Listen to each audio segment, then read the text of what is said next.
윤가은 감독의 신작 세계의 주인을 보고 왔습니다. 이 영화를 보기 전에 제가 흥미롭게 관찰했던 건 이 영화를 먼저 본 주변 사람들의 반응이었습니다. 다들 극찬을 하는데 정작 극찬을 하고 있는 이유에 대해서는 말을 삼가하고 있는 느낌이었거든요. 단순히 스포일러를 하지 않겠다는 의도와는 다른 느낌이었습니다. 사소하게라도 구체적으로 보일 만한 부분은 아예 언급하지 않으려고 애쓰는 것 같았죠. 그래서 도대체 왜 그럴까 궁금했었고, 영화를 보고 났더니 지금은 저도 아직 이 영화를 보지 않은 사람들을 위해서 말을 아끼는 중입니다. 나중에도 이야기하겠지만 이게 흔히 알고 있는 스포일러라는 개념처럼 엄청난 반전 이런 건 아닌데, 이 영화가 설계한 구조와 관련된 부분이라 더더욱 영화를 보지 않은 사람과 이야기하기가 어려운 작품인 것 같습니다. 그래서 제가 평소에도 스포일러를 주의하시라는 안내를 빼놓지 않는 편인데, 이번에는 더더욱 세계의 주인을 보지 않으신 분들은 이 영상을 시청하지 않으시길 바랍니다. 저는 영화를 본 분들과 대화를 나누는 느낌으로 몇몇 장면에 대한 저의 감상을 정리해 봤습니다.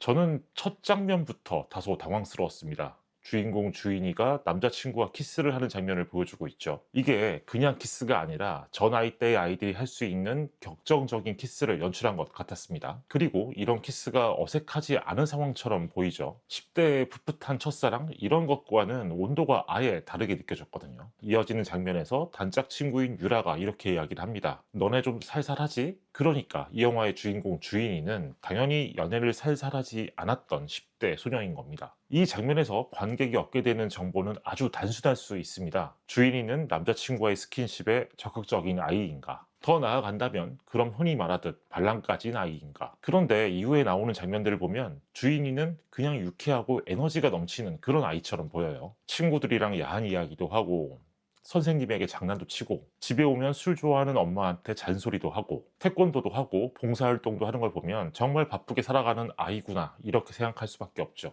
그렇게 이 영화는 중반부까지 주인이가 살아가는 일상, 그리고 주인이를 둘러싼 세상을 엮어서 보여주고 있습니다. 그 사이에 주인이가 가진 상처를 어느 정도 짐작할 수 있는 정보들이 조금씩 드러나기는 하죠. 하지만 그런 정보들도 점과 점을 이어서 명확한 그림을 그릴 수 있도록 연출하지는 않았습니다. 같은 반에 수호와 서명운동을 놓고 싸운 후 교장실에 불려가는 장면이 나오고, 이후 주인이를 대하는 친구들의 태도가 달라지는 모습을 봤을 때 감독의 그런 연출 의도를 어느 정도는 추정할 수 있었습니다. 그러니까 이 영화를 보는 관객들이 영화 속 주인이의 주변 사람들이 겪는 것과 거의 똑같은 파장을 경험할 수 있기를 원한 게 아닌가. 이때부터 관객의 입장에서도 여러 가지 질문들과 부딪히게 되거든요. 그 사건 이후 주인이는 발시린을 알 수 없는 쪽지를 받습니다. 그렇게 자신의 상처를 꺼내놓은 주인이를 비난하는 내용이 담겨 있죠. 관심받고 싶었던 거냐? 어떻게 그런 말을 함부로 꺼낼 수 있냐? 그런데 저는 그 쪽지보다는 이 친구들의 태도 변화가 더 아프게 느껴졌습니다. 자기들끼리 있을 때 주인이가 그렇게 열심히 사는 것도, 스킨십에 과감한 것도 다 그런 트라우마 때문이 아니냐고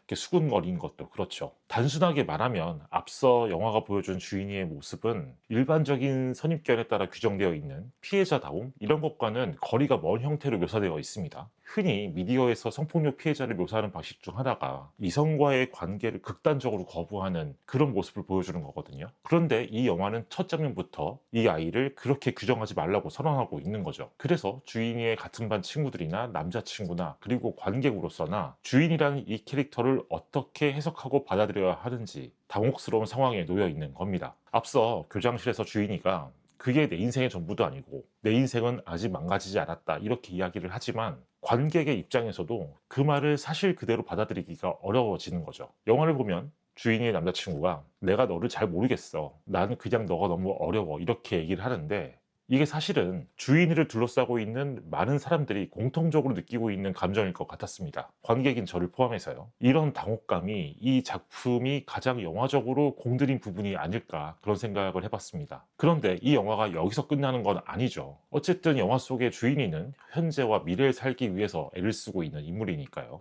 영화를 본 후에 생각하게 된 건 영화 속 주인이가 자신의 고통을 꺼내놓게 되는 그 상황이 정말 절묘하게 연출되어 있다는 거였습니다. 주인이는 어느 날 뭔가를 깨닫고 자신과 세상을 변화시키고자 어떤 계획을 세워서 과거의 상처를 드러낸 게 아니죠. 사실 이건 우발적인 사건에 가깝고, 결국에는 몰리고 몰린 주인이가 어쩔 수 없이 자신의 자존감을 지키고자 그 이야기를 꺼낸 겁니다. 세차장에서 주인이가 엄마에게 토해대는 울분의 장면을 보면 또 사실 주인이도 그런 이야기를 숨기고 살려고 했던 것이고, 그런 한편 엄마에 대한 원망도 갖고 있었다는 게 드러납니다. 그리고 이 영화의 흥미로웠던 점이 이후에 진행되는 이야기 안에서 주인이가 갑자기 이전과는 다른 인물이 되는 것처럼 묘사하고 있지 않다는 겁니다. 세상이 자신의 상처를 알게 된 이 상황에서 또 원래 살아가던 대로 살아가는 모습을 보여준다. 이렇게 연출이 되어 있죠. 상처를 꺼내놓았다는 이유로 어떤 극적인 변화를 겪지 않는 겁니다. 다만 이 영화는 주인이처럼 우발적인 경우이든 아니든 간에 그렇게 진실을 꺼내놓는 모습을 긍정하고 있습니다. 가장 직접적으로 드러나는 부분이 마지막 쪽지의 내용이겠죠. 자기도 더 늦기 전에 자기 이야기를 해볼 것이고 너를 영원히 기억하겠다는 메시지가 담겨 있습니다. 그런데 이 쪽지만큼이나 인상적으로 본 장면이 유치원에서 수호의 동생 누리가 하는 말이었어요. 누리의 목에 왜 멍이 들어있는가, 이걸 보여주는 장면이죠.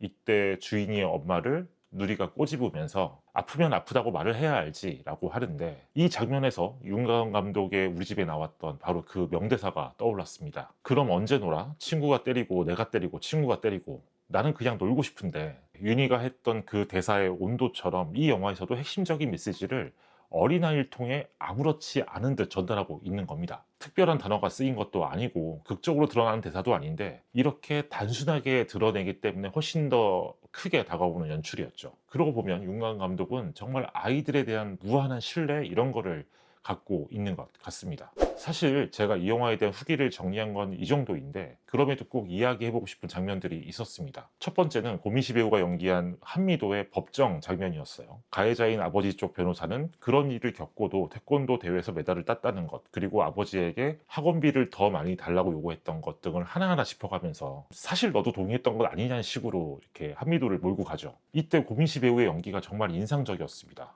인물의 입장에서 그런 질문들을 애써 감당하고 있다는 걸 매우 사실적으로 보여준 연기라고 할까. 또 지금까지 봐왔던 고민시 배우와의 연기와는 아예 다른 차원의 모습을 봤다는 그런 느낌이 있었습니다. 그리고 두 번째 장면은 태권도 관장 선생님이 도장 내부의 벽에 있는 그을린 자국을 그대로 남겨두는 부분이었습니다. 과거 한미도가 도장에서 고기를 구워 먹다가 그렇게 만들었다는 사연이 있죠. 그리고 미도는 나중에 돈을 벌면 자기가 고쳐놓겠다고 했었고요. 이 장면도 앞서 이야기했던 이 영화의 메시지와 연결되어 있는 부분인 것 같습니다. 자세히는 나오지 않지만 아마도 과거 한미도는 아버지의 눈에 띄지 않으려고 이 도장에 혼자 있었겠죠. 그래서 그 벽은 똑같이 그때의 고통을 기억하게 만드는 걸 텐데, 그걸 알고 있는 관장님은 나중에 미도가 조금 더 단단해지면 그때 와서 직접 지우기를 바랬던 건 아닐까, 그런 생각이 들었습니다. 그만큼 좋은 어른이 나오는 장면이라서 더 마음에 남았던 것 같네요. 그리고 마지막으로 꼭 언급하고 싶었던 장면이 주인이의 남동생이 숨겨놓은 편지의 정체를 보여주는 장면이었습니다. 개인적으로는 영화나 드라마에서 이런 어린 남동생 캐릭터가 나올 때마다 조마조마한 심정으로 보는 편이거든요. 이게 실제 제가 위에 누나가 있는 남동생으로 자랐기 때문인 것 같은데, 저기 저 녀석도 저렇게 꼴 보기 싫으면 어떡하나, 뭐 그런 겁니다. 항상 그런 우려를 갖고 보는 편이거든요. 실제 많은 작품의 남동생들이 그런 식으로 묘사되기도 했었고요. 그런데 이 주인의 남동생이 갖고 있는 감정은 진짜 감동적이었습니다. 그렇게 어린데도 누나의 고통을 알고 있고, 또 그래서 그렇게라도 누나를 지켜주려고 했던 아주 기특한 녀석이죠. 영화 속에 주인이가 그 편지를 확인하고 나서 이렇게 짓는 표정처럼 저도 모르게 울컥해진 장면이었습니다. 그러고 보면 윤가은 감독의 영화에서 경험할 수 있는 감정에 이런 것도 포함되어 있는 것 같습니다. 그렇게 고통스러운 상황에 놓인 인물들을 보여주면서도 어떤 따뜻함을 잃지 않는다고 해야 할까. 그런데 이때의 따뜻함이 뜨겁게 느껴지는 건 아니고 흔히 말하는 온기, 딱 그 정도의 온도에 맞춰져 있어서 항상 더 인상적으로 기억하게 되는 것 같습니다. 이 영화에는 끝까지 보고도 명확하게 설명할 수 없는 부분이 하나 있죠. 바로 사과입니다. 사과라는 과일이 주인에게 고통스러운 기억을 떠올리게 한다, 이건 알겠는데 왜 하필 사과인가는 드러나지 않죠. 그런데 사실 그 이유가 중요한 것 같지는 않습니다. 그때의 기억을 불러일으키는 매개가 하필 사과라는 게 중요하겠죠. 사과는 두리안 같은 그런 과일이 아니잖아요. 어디에나 있고 누구나 먹는 흔한 과일이고 또 많은 사람이 좋아하기 때문에 영화 속의 주인이가 앞으로 살아가면서 마주하게 될 사과는 또 얼마나 많을까. 그만큼 그때의 기억을 떠올리는 일도 많지 않을까. 그래서 이 사과라는 설정이 끝까지 가혹하게 느껴졌습니다. 이에 대해서는 나중에 윤가은 감독님의 인터뷰를 한번 찾아보고 이야기를 해봐야 될 것 같네요. 네, 오늘의 이야기는 여기까지입니다. 저는 곧 또 다른 작품에 대한 이야기로 돌아오겠습니다. 감사합니다.